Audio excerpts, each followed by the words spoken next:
ഇന്ന് നമ്മൾ റവയും മൈദയും കൊണ്ടുള്ള ഒരു ഉണ്ണിയപ്പമാണ് ഉണ്ടാക്കുന്നത്. അതിനായിട്ട് വേണ്ട ചേരുവകൾ റവ, മൈദ, ശർക്കരപ്പാനി, ഏലക്ക പൊടിച്ചത്, അണ്ടിപ്പരിപ്പ്, തേങ്ങ. ചീനച്ചട്ടിയിലേക്ക് എണ്ണ ഒഴിച്ച് ചൂടാക്കിയ ശേഷം അതിലേക്ക് നമ്മൾ ആദ്യമായിട്ട് അണ്ടിപ്പരിപ്പ് വറുത്ത് കോരുകയാണ് കേട്ടോ. അണ്ടിപ്പരിപ്പ് ചെറുതായി നുറുക്കിയിട്ടുണ്ട്, അത് വറുത്ത് കോരുക.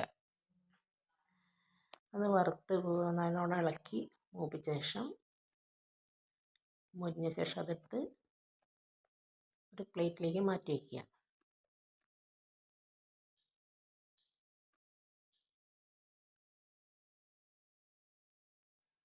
നല്ലോണം ചൂടായിക്കോട്ടെ കേട്ടോ. ചൂടാക്കി ഒന്ന് അതിൻ്റെ പച്ചപ്പ് മാറണം. അത് കഴിഞ്ഞ് നമ്മളതിലേക്ക് ഇനി അടുത്തിടാൻ പോകുന്നത് നുറുക്കി വെച്ച തേങ്ങ കഷ്ണം. അതും ആ എണ്ണയിൽ തന്നെ നല്ലോണം ഇളക്കി ചൂടാക്കിയ ശേഷം മൊരിഞ്ഞ ശേഷം അത് ഇറക്കി വയ്ക്കും. പിന്നെ നമ്മൾ തയ്യാറാക്കി വെച്ച പൊടിയിലേക്ക് ശർക്കരപ്പാനി കുറേശ്ശെ ഒഴിച്ചു കൊടുത്ത് ഉണ്ണിയപ്പത്തിൻ്റെ പാകത്തിന് ഇളക്കി അതിലേക്ക് നമ്മൾ ഈ വറുത്ത് കോരി വെച്ച രണ്ട് സാധനങ്ങളും ഇട്ട് കൊടുക്കുക കേട്ടോ.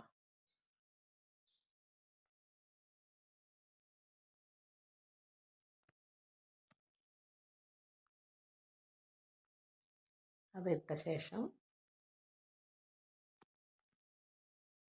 നമ്മൾ കുറച്ച് ഏലക്കപ്പൊടി ഇട്ട് കൊടുത്തിട്ടുണ്ട്.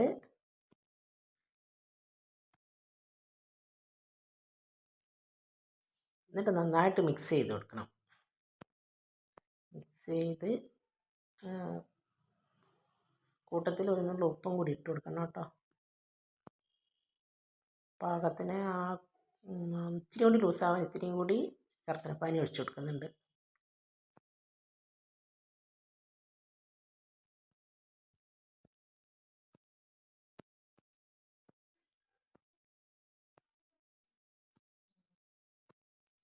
മാവ് റെഡി. ഞാനിന്ന് അടുപ്പ് കൂട്ടിയിരിക്കുന്നത് വിറക് വെച്ചിട്ടാണ് കേട്ടോ, സ്റ്റൗവിലല്ലേ. അതിലേക്ക് ഇരുമ്പ് ഉണ്ണിയപ്പച്ചട്ടി വെച്ച് കൊടുത്തു. അതിൽ കുഴിയിൽ നിറയെ എണ്ണ ഒഴിച്ച ശേഷം അതിലേക്ക് നമ്മൾ തയ്യാറാക്കി വെച്ച മാവിൻ്റെ കൂട്ട് ഒഴിച്ചു കൊടുക്കുകയാണ്.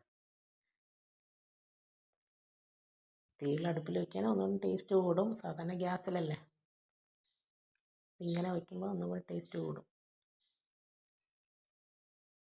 നല്ലോണം മൊരിയണം.